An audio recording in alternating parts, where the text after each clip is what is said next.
മാധ്യമം പോഡ്കാസ്റ്റ്. മാധ്യമം editorial July 30 വ്യാഴം. ഫലസ്തീനെ കിഴക്കേ ജെറുസലേം തലസ്ഥാനമായ രാഷ്ട്രമായി അംഗീകരിച്ചാൽ മാത്രം ഇസ്രായേലുമായി ഉടമ്പടി എന്ന നിലപാടിൽ ഉറച്ചുനിന്ന സൗദിക്ക് ഹമാസിനോടുള്ള കടും ശത്രുതയുടെ പേരിൽ പ്രസ്തുത ദ്വിരാഷ്ട്ര സമവാക്യം അംഗീകരിക്കാത്ത ഇസ്രായേലുമായി ഒരു ഒത്തുതീർപ്പ് അസാധ്യമായി എന്ന് തുറന്നു പറയുകയാണ് ഇന്നത്തെ എഡിറ്റോറിയൽ. ക്ലച്ച് പിടിക്കാത്ത അബ്രഹാം ഉടമ്പടിയും സൗദി US ആണവ കരാറും. ഇറാനെതിരായ യുദ്ധം കൃത്യമായി അവസാനിപ്പിക്കാതെ തുടരവേ അമേരിക്ക സുഹൃത്ത് രാജ്യമായ സൗദി അറേബ്യയുമായി ജൂലൈ 22 ഒരു ഉടമ്പടി ഒപ്പിട്ടു. പശ്ചിമേഷ്യൻ ചരിത്രത്തിൽ നാഴികക്കല്ലെന്നു വിളിക്കാവുന്ന ആണവ സഹകരണത്തിനുള്ള ഉടമ്പടിയാണ് US ഊർജ്ജ സെക്രട്ടറി ക്രിസ് റൈറ്റും സൗദി ഊർജ്ജ മന്ത്രി അബ്ദുൽ അസീസ് ബിൻ സൽമാൻ രാജകുമാരനും ഒപ്പുവെച്ചത്. ഒരു സിവിൽ ആണവ സഹകരണ കരാറും ഉഭയകക്ഷി ആണവ സുരക്ഷാ കരാറും ഉൾപ്പെട്ടതാണ് അത്. 30 വർഷം നീളുന്ന പദ്ധതികളിലൂടെ അമേരിക്കയുമായി ആണവോർജ്ജ സഹകരണം ഉറപ്പുവരുത്തുകയും അമേരിക്കൻ കമ്പനികളുടെ സഹായത്തോടെ സ്വയം ആണവോർജ്ജ ശക്തിയായി വളരുകയും ചെയ്യുമെന്നാണ് കരാറിലൂടെ സൗദി അറേബ്യ കണക്കുകൂട്ടുന്നത്. സൗദി ഭരണത്തിന്റെ ചുക്കാൻ പിടിക്കുന്ന കിരീടാവകാശി മുഹമ്മദ് ബിൻ സൽമാൻ രാജകുമാരൻ തയ്യാറാക്കിയ വിഷൻ 2030 അനുസരിച്ച് സൗദി അറേബ്യയെ പെട്രോളിയം ആശ്രിത സമ്പദ് വ്യവസ്ഥയിൽ നിന്ന് വൈവിധ്യവൽകൃതമായ ഒന്നാക്കി മാറ്റാം എന്നായിരുന്നു ലക്ഷ്യം. അതിന്റെ ഭാഗമായി ആണവോർജ്ജം വികസിപ്പിക്കുകയും എണ്ണ വിഭവങ്ങൾ കൂടുതലും കയറ്റുമതിക്കായി വിനിയോഗിക്കുകയും വളരുന്ന ആഭ്യന്തര ഊർജാവശ്യങ്ങൾക്ക് ആണവോർജ്ജം പ്രയോജനപ്പെടുത്തുകയും ചെയ്യാമെന്നും പദ്ധതിയിട്ടിരിക്കുന്നു. എന്നാൽ അത്ര ലളിതമല്ല ഈ സഹകരണ ഉടമ്പടി. ഒന്നാമതായി US പ്രസിഡന്റ് ഡൊണാൾഡ് ട്രംപ് അതിനെ ഇസ്രായേലുമായുള്ള ബന്ധത്തോട് കൂട്ടിക്കെട്ടിയിരിക്കുന്നു. ട്രംപിന്റെ ആദ്യ ഊഴത്തിൽ UAE ബഹ്റൈൻ രാജ്യങ്ങളും തുടർന്ന് മൊറോക്കോയും സുഡാനും മറുഭാഗത്ത് ഇസ്രായേലുമായി US കാർമ്മികത്വത്തിൽ അബ്രഹാം ഉടമ്പടികൾ എന്ന പേരിൽ കരാറുകൾ ഒപ്പുവെച്ചിരുന്നു. അതിൽ ഇസ്രായേലുമായി നയതന്ത്ര വ്യാപാര ബന്ധങ്ങൾ സ്ഥാപിക്കുകയും പരസ്പരം ബഹിഷ്കരണമില്ലാത്ത സ്വതന്ത്ര ഇടപാടുകൾക്ക് വഴിയൊരുങ്ങുകയും ചെയ്തു. ഇക്കൂട്ടത്തിൽ സൗദി അറേബ്യയെ കൂടി ഉൾപ്പെടുത്താൻ അമേരിക്ക തീവ്ര ശ്രമം നടത്തി വരികയായിരുന്നു. 2023 സെപ്റ്റംബറിൽ പ്രസിഡന്റ് ജോ ബൈഡന്റെ ഭരണകാലത്ത് സൗദി ഇസ്രായേലുമായി ബന്ധം സ്ഥാപിക്കുമെന്നായിരുന്നു കണക്കുകൂട്ടൽ. അതേ മാസം തന്നെ സൗദിയും ഇസ്രായേലും ഉൾപ്പെടുന്ന ഇന്ത്യ, മധ്യ പൗരസ്ത്യ യൂറോപ്പ് സാമ്പത്തിക ഇടനാഴിക്കുള്ള കരാറും അമേരിക്ക പ്രഖ്യാപിച്ചു.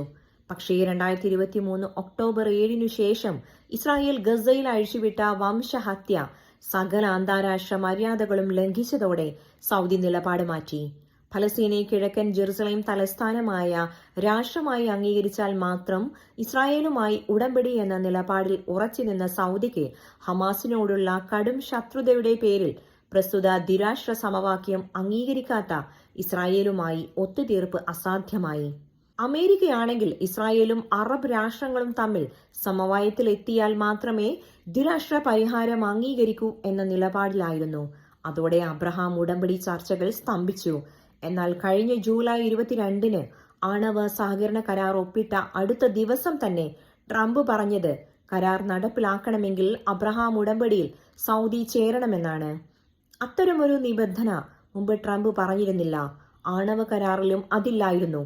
പിന്നെ ട്രംപ് ഇത് പറയാൻ കാരണം സൗദി സഹകരണ കരാറിനെ കുറിച്ച് അമേരിക്കയിലെ ആഭ്യന്തര വിമർശനങ്ങളോ ഇസ്രായേലിന്റെ എതിർപ്പോ ആവാം. സൗദി അധികാരികളുമായി അത്തരമൊരു വാചാധാരണയ്ക്കും സാധ്യത കുറവാണ്. 1967 അതിർത്തികളനുസരിച്ചുള്ള ഫലസ്തീൻ രാഷ്ട്രത്തെക്കുറിച്ചുള്ള സൗദി നിലപാട് ഒത്തുതീർപ്പുകളില്ലാത്തതാണ്. ഇതോടനുബന്ധിച്ച് ഇറാനുമായുള്ള ആണവ ചർച്ചകളിലെ അമേരിക്കൻ നിലപാടും പരിശോധിക്കേണ്ടതുണ്ട്.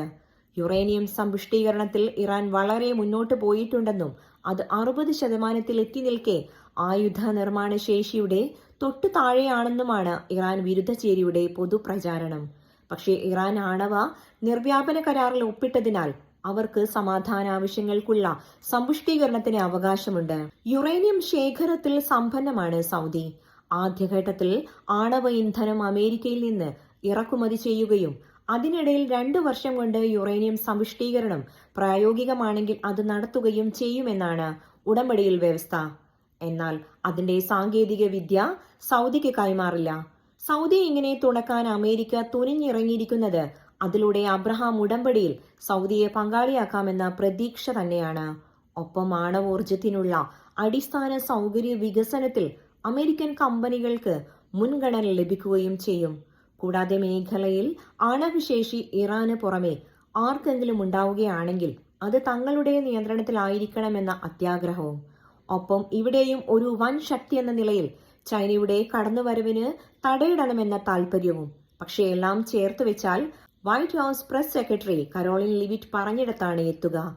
സൗദി അബ്രഹാം ഉടമ്പടിയിൽ ചേരുന്നില്ലെങ്കിൽ പിന്നെ കരാർ എന്നൊന്നില്ല. അതിനു പുറമെ ഫലസ്തീൻ പ്രശ്നവും ഇറാൻ പ്രതിസന്ധിയും സൗദി US ബന്ധങ്ങൾക്ക് മേലുള്ള നീണ്ട നിഴലായി തുടരുകയും ചെയ്യും. മാധ്യമം പോഡ്കാസ്റ്റ്.